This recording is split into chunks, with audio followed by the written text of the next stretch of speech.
सुलेखा और आप देख रहे हैं सुलेखा लाइफ स्टाइल।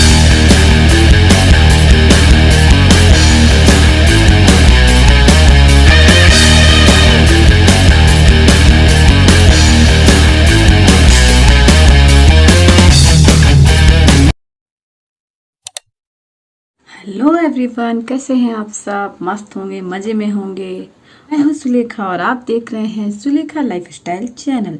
मेरे चैनल में आप सभी लोगों का स्वागत है। थंबनेल में लिखा था कि मैं बताऊंगी मैं अमेरिका कैसे आई, और काफ़ी ज़्यादा रिक्वेस्ट आ रही है। बहुत टाइम नहीं मिल पा रहा था ये वीडियो बनाने का, बट अब मैं आज आपके सामने वो चीज़ें शेयर करना चाहती हूँ। तो चलिए शुरू करते हैं आज का। इससे पहले मैं ये कहना चाहूँगी, अगर आप मेरे चैनल पे पहली बार हैं तो बेल प्रेस करके सब्सक्राइब कर लीजिएगा। जब भी मैं वीडियो अपलोड करूँगी इसकी पहली नोटिफिकेशन आपके पास पहुँच जाएगी। और वीडियो अच्छा लगे तो लाइक कर दिया करिए, शेयर करना। जैसा कि आप सब जानते हैं, बहुत टाइम से मैं वीडियो बनाते हुए आ रही हूँ, व्लॉग्स बनाती हूँ अमेरिका के, एंड जो मुझसे जुड़े हुए हैं और बाहर के ट्रैवल के बहुत सारे व्लॉग आप देखते हैं। तो कैसे लगते हैं आप लोगों को व्लॉग, कमेंट करके जरूर बताइएगा। तो आज मैं आपके साथ शेयर करूंगी मैं अमेरिका कैसे आई। एडवाइज़र नहीं हूँ, बट आपके साथ शेयर कर रही हूँ अपनी लाइफ से जुड़े हुए कुछ मोमेंट। ये बात है 2008 की, और उस समय मेरी मैरिज को हुए थे ओनली 6 मंथ। मीन्स 2007 में मेरी मैरिज हुई थी। और सबसे पहले मैं ये बता दूं कि मैं कहाँ से हूँ। चलिए थोड़ा सा इंट्रोडक्शन दे देती हूँ। मैं हूँ इंडिया से, और इंडिया में आपने यूपी तो सुना ही होगा। मैं यूपी से बिलोंग करती हूँ और हमारी पूरी फैमिली यूपी से है, बट हम यहाँ अमेरिका में रहते हैं और वीडियो आपके साथ शेयर करते हैं। तो मेरा नाम सुलेखा है, जैसा कि आप सब जानते हैं वीडियो में। तो मैं 2008 में दिल्ली आई। मीन्स वहाँ पर आफ्टर 4-6 मंथ हुए थे मैरिज के, और नथिंग, मुझे कुछ आइडिया नहीं था, क्योंकि हम वहाँ से थे जहाँ पर सिर्फ अपने ही सिटी में ही जाना होता था। अनदर किसी सिटी में ऐसे कहीं गए नहीं बाहर, ना ही कंट्री के बाहर। तो हमारी जो फैमिली थी, जिस फैमिली से मैं बिलोंग करती हूँ, वहाँ पर सब लोकल ही रहने वाले थे। कहीं बाहर से नहीं था कोई, ना अदर कंट्री से, ना ही किसी स्टेट से। तो मेरे लिए एक बहुत बड़ी चुनौती थी ये कहिए आप, या फिर मतलब मैं सोच नहीं पा रही थी कि मैं कैसे जाऊंगी, क्या करूंगी। तो काफ़ी लोगों का सपना होता है अमेरिका आने का। तो जब मैंने ये सुना, 6 मंथ हुए थे मैरिज की, कि अमेरिका जाना है। पहले तो दिल्ली आई यूपी से, वो भी मेरे लिए एक बहुत बड़ा, मतलब क्या बताऊँ, बहुत बड़ी चुनौती थी वो तो, दिल्ली आना। चलिए, मैरिज के बाद बहुत सारी चीज़ें चेंज होती हैं, जैसे कि सभी की लाइफ में, लड़कियों की लाइफ में तो होती ही रहती हैं। तो पहला कदम तो था मेरा दिल्ली। तो वहाँ पर मैं ओनली 15 डेज़ रुकी, एंड रेंट पे न्यू थी, वहाँ पर रेंट पे घर लिया मैं और हस्बैंड ने। तो हस्बैंड के बारे में बताना चाहूँगी, वो IT सेक्टर से हैं और सॉफ्टवेयर इंजीनियर है। जो भी IT सेक्टर से होगा तो उसको ये चांस मिल सकता है, अगर उसकी परफॉर्मेंस अच्छी है एज ए कंपनी, उसे ये चांस देती है कि अब्रॉड में जाकर वो अपनी जॉब को कंटिन्यू कर सकता है। तो मेरे लिए तो बहुत ही न्यू सा था सब कुछ, और एक डर था, और कैसे मैं उसको फेस कर रही थी उस समय मैं ही जानती थी। फिर भी बिना डरे हुए मैंने बहुत सारी चीज़ों का सामना किया। सबसे पहले तो पासपोर्ट नहीं था मेरे पास, तो पासपोर्ट बनवाया मेरी फैमिली ने, कि मुझे मालूम चला कि अमेरिका आना है तो उसके लिए पासपोर्ट।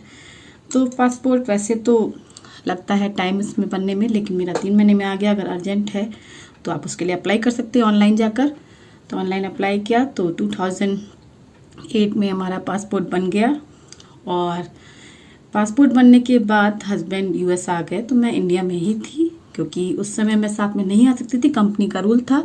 ओनली ट्रेनिंग पर आए थे हस्बैंड 2008 में। देन उसके बाद फिर जुलाई 2008 की बात है कि हस्बैंड आए मुझे लेने के लिए इंडिया।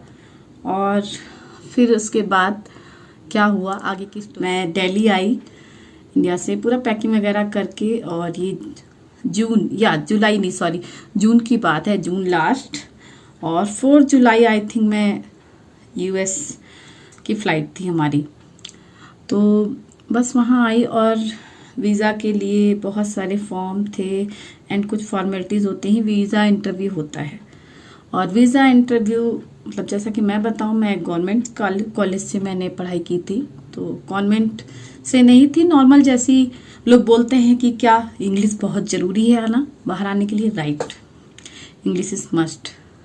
तो मैं ये कहना चाहूँगी सबसे पहले तो इंग्लिश आनी चाहिए बाहर आने के लिए, क्योंकि यहाँ पर जो लैंग्वेज इनकी है वो वही चलेगी, आपको मैनेज करना पड़ेगा। तो उतना तो मैनेज कर लेते थे, बट बहुत ज़्यादा फ्लुएंसी नहीं थी, बट हाँ मैंने सबसे मैनेज किया। और वीज़ा इंटरव्यू के लिए मैं दिल्ली में गई। मेरा डेट टाइम फिक्स था पहले से हस्बैंड के साथ, और बहुत डर लग रहा था और अकेले गई थी इंटरव्यू के लिए। बहुत सारे पेपर्स थे मेरे पास। तो एम्बेसी से जो भी कंपनी भेजना चाहती है, तो मैं डिपेंड थी हस्बैंड के साथ। बोलते हैं कि अगर वाइफ डिपेंड है तो वो जा सकती है हस्बैंड के साथ। तो मैं वहाँ पर गई, वीज़ा इंटरव्यू हमारा, और बहुत डर लग रहा था। जैसा कि बताते हैं कि अगर वीज़ा इंटरव्यू क्लियर नहीं हुआ तो प्रॉब्लम हो जाएगी, आप जा नहीं सकते अदर कंट्री। तो बहुत डर लग रहा था कि ऐसा ना हो कि हस्बैंड का भी रुक जाओ और मेरा भी। तो काफ़ी सारी चीज़ें जुड़ी हुई थी और जाना मस्त था, क्योंकि ये अपॉर्चुनिटी बहुत कम लोगों को मिलती है, जैसा कि मेरे हस्बैंड को मिली। और जैसे ही मैरिज हुई देन उसके बाद ही यूएस आना हुआ। तो बस वीज़ा इंटरव्यू हुआ, और इसके जैसे ही मैंने वीज़ा इंटरव्यू के लिए अंदर एंट्री किया, हॉल में काफ़ी ज़्यादा भीड़ थी और डिफरेंट स्टेट से डिफरेंट टाइप के लोग थे जो पहली बार मैंने देखा था। वहाँ पर डिफरेंट काउंटर बने हुए थे और उसमें कुछ इंडियन कुछ फॉरेनर जो इंटरव्यू ले रहे थे। और मुझे बताया था हस्बैंड ने, कुछ पेपर्स थे उनके पास जो उनकी कंपनी उन्हें देती है और वो चेक करते हैं वीज़ा इंटरव्यू में, और आपसे जो भी क्वेश्चन पूछेंगे आपको अच्छे से उसका आंसर देना है। तो बस मैं गई और मैंने फिर उन्होंने पूछा, और आंसर इंग्लिश में ही वो पूछते हैं, आप पंजाबी में देना चाहोगे या हिंदी में या फिर इंग्लिश में। तो डर तो बहुत लग रहा था, कैसे क्वेश्चन होंगे, क्या होगा, मतलब समझ नहीं आ रहा था।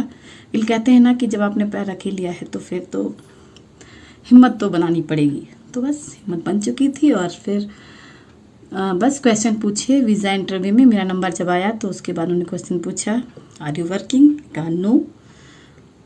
उन्होंने बहुत सारे क्वेश्चन पूछे कि are you depend on husband? Yes. और डर भी लग रहा था अंदर से। तो ऐसे क्वेश्चन पूछे कि जिसका मुझे आंसर पता था, और कुछ पेपर से भी जुड़े हुए क्वेश्चन थे जिसके मैंने आंसर दे दिए जितना मुझे आइडिया था। और अगर बहुत बाई चांस आपको नहीं भी आता है तो कभी कभी जो साथ में होते हैं वो हेल्प कर देते हैं। तो वीज़ा इंटरव्यू हो गया। उसके बाद मैं 2 से 3 घंटे बाद जब मैं बाहर आई तो बहुत डर लग रहा था, क्या होगा क्या नहीं होगा, मिलेगा वीज़ा मुझे कि नहीं मिलेगा। बट फिर भी एक पॉजिटिव एनर्जी के साथ बाहर आई और बस मुझे लगा था यार देखती हूँ क्या होता है। बताया हस्बैंड को, फिर वेट किया। 1 दिन के बाद बस उन्होंने बोला यू कैन गो नाउ, और मेरे पेपर ले लिए। अगर आपके डॉक्यूमेंट्स आपसे ले लेते हैं और वो कलेक्ट कर लेते हैं, आप रख लेते हैं, तो समझ लीजिए कि आपका वीज़ा इंटरव्यू क्लियर है, मीन्स हो गया।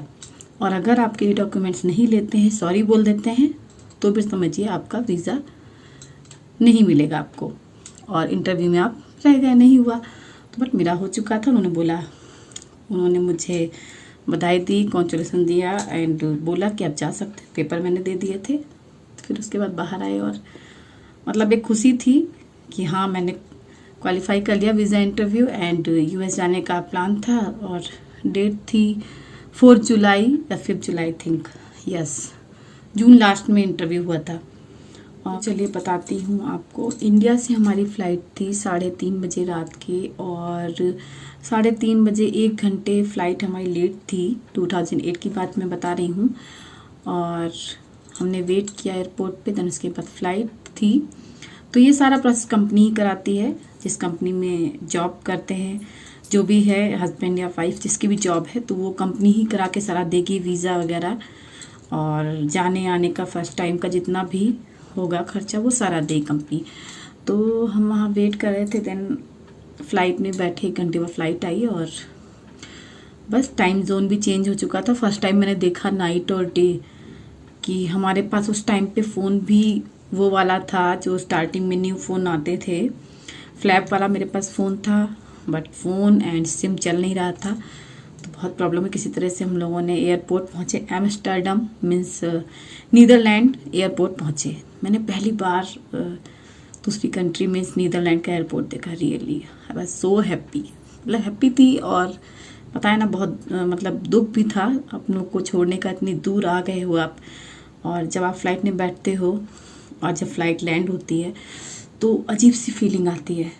तो वो जो मेरा एहसास है मतलब फर्स्ट टाइम का, बहुत ही डिफरेंट है वो। आज तक मतलब मन में कहीं ना कहीं रहता है कि क्या जर्नी थी, कैसा था माइंड में, क्या सोच रही थी मैं। और फिर एम्स्टर्डम पहुंची, वहाँ मॉर्निंग हो चुकी थी, तो बस हम लोगों ने वेट किया। फिर हमारी 1 घंटे की फ़्लाइट ब्रेक थी, तो वहाँ से, और से पहली बात कि हमारे साथ प्रॉब्लम है कि हम बाहर वहाँ पर कुछ भी फ़्लाइट में खाने पीने के लिए सब कुछ मिल रहा था, तो हम लोगों ने वहाँ कोल्ड ड्रिंक फ्रेंच फ्राई ली और उसे खाया और वेट किया फ़्लाइट का। नेक्स्ट फ़्लाइट थी डेट्रॉयट की, तो डेट्रॉयट जब मैं आई तो वहाँ पर हमारी स्कैनिंग हुई फिर से, क्योंकि हम आ चुके थे यूएस के एकदम पास। तो स्कैनिंग हुई, मुझे कुछ आइडिया नहीं था स्कैनिंग कैसे होती है। मैं ऐसे वैसे, एक तो उनकी आप जानते हो अमेरिका की जो टोन है, उनकी अमेरिकन लैंग्वेज रियली समझना मतलब बहुत मुश्किल है अगर आप उस लैंग्वेज को नहीं जानते हो। नॉर्मल इंग्लिश तो आप समझ जाओगे, बट जो अमेरिकन लैंग्वेज है उसको समझने में प्रॉब्लम होगी, जो भी अगर न्यू है या अननोन है। तो मैं गई और उन्होंने फिर बोला कि आपको स्कैनिंग करनी है, सॉरी। तो लाइन लगी हुई थी, और उसके बाद हमारा जो सामान था, मैंने न्यू मैरिज थी, मुझे 6 मंथ हुआ था, तो मैंने गोल्ड का भी पहन रखा था, और मेरे पास पर्स भी था, काफ़ी सारी थी, और बैंगल्स पहन रखी थी मैंने। तो उन्होंने सारा सब कुछ एक बॉक्स में, एक मशीन थी जिसमें आप सामान चेक होता है, सब डलवा दिया, सब कुछ निकलवा दिया। और गले में मैंने मंगलसूत्र पहना हुआ था, पतला था, तो खैर उन्होंने नहीं निकलवाया, बट मेरी एंकलेट जो भी पायल वगैरह पहनी थी पैर में सारा, और जो वॉयलेट होता है बॉयज़ का, एंड बेल्ट, वॉयलेट, जो भी अननोन जो चीज़ें ऐसी हैं जिससे कि प्रॉब्लम हो सकती है, और हमारी पूरी चेकिंग हुई, स्कैनिंग हुई। और मुझे बहुत डर लग रहा था यार, मतलब कि कोई भी अपनी लैंग्वेज नहीं है, लोग नहीं अपने नहीं, हाँ कुछ इंडियन दिख रहे थे फ्लाइट पे, सॉरी एयरपोर्ट पे। तो बस उसके बाद फिर जब काफ़ी सारी चीज़ें उतार के हमने बॉक्स में रखी और वो मशीन में स्कैनिंग हो रहा था, हमने जाकर वहाँ फटाफट लिया और सामान अपना उठाया। और सामान जल्दी जल्दी चेक करना, कौन सा सामान, इसमें टैग लगा देते हैं सामान में कि किस कंट्री जा रहा है, क्या क्या नाम है आपका, पूरा ABCD जो भी है आपकी पूरी डिटेल उसमें होती है। तो मेरे बैग में थे, मेरे कुछ बैग चेकिंग में थे और कुछ हमारे पास थे, तो मैंने कर दिए थे कि जाके बैग कलेक्ट किए। और फिर मैं आई Detroit airport. Oh my god, super. First time का जब एक्सपीरियंस था बहुत सुंदर था, तो बहुत अच्छा लगा। और कुछ अमेरिकन्स थी, उन्होंने पूछा, उनको मेरी बैंगल्स बहुत अच्छी लग रही थी, उन्होंने पूछा वो वेरी वेरी ब्यूटीफुल बैंगल्स। मैंने कहा थैंक यू सो मच। तो बस डेट्रॉयट पहुंची, और उसके बाद वो फीलिंग जो थी मेरी इंडिया वाली, टाइम भी चेंज। और मॉर्निंग मैंने हस्बैंड से पूछा, इंडिया में नाइट हो चुकी थी और काफ़ी सारी चीज़ें बदल चुकी थी। तो बस उसके बाद फिर वहाँ से एक घंटे की फ़्लाइट और थी, छोटी फ़्लाइट होती है, तो वो थी बर्मिंघम अलाबामा स्टेट के लिए। तो मैं बस 1 घंटे की फ़्लाइट, छोटी सी फ़्लाइट में बैठी। और फ़्लाइट में अगर खाने के लिए पूछो तो अगर छोटी फ़्लाइट होगी तो उसमें कोल्ड ड्रिंक या फिर पिटिजल्स वगैरह है, या कोई इनके बिस्किट होते हैं यहाँ के अमेरिकन, वो मिले। वो पहली बार में वो टेस्ट बहुत अच्छा तो नहीं लगा, लेकिन फिर भी हमने खाया। और फ्लाइट में बैठी तो ओह माय गॉड, भगवान का नाम लिया और बहुत डर लग रहा था। फर्स्ट टाइम इतना डर नहीं लगा था, बहुत क्रेज़ लग रहा था, बट मन में तो रहता ही है ना थोड़ा सा कि बाहर जा रहे। तो वैसे करते करते मैं आ गई, एटलीस्ट पहुंच गई। अब मैं रहना स्टार्ट किया, चीज़ों को मैनेज किया, और उसके अकॉर्डिंग मैंने अपने आप को एडजस्ट किया, अपने माइंड को, और अपनी बहुत सारी चीज़ों को एडजस्ट करना पड़ता है बाहर। तो ये थी मेरी ये स्टोरी कि जो भी ख्वाब देख रहे हैं अमेरिका आने के या किसी और कंट्री जाने के, तो वो कैसे आ सकते हैं अमेरिका, और क्या क्या चीज़ें उन्हें करनी चाहिए अमेरिका। इसके आगे की जानना चाहते हैं स्टोरी, तो कमेंट बॉक्स में लिख कर जरूर बताइएगा। और आज की स्टोरी मेरी ये कैसी लगी, मेरी ओन स्टोरी, जरूर बताइएगा। चलिए नेक्स्ट वीडियो में फिर मिलती हूँ, तब तक के लिए take care, bye bye, thank you so much.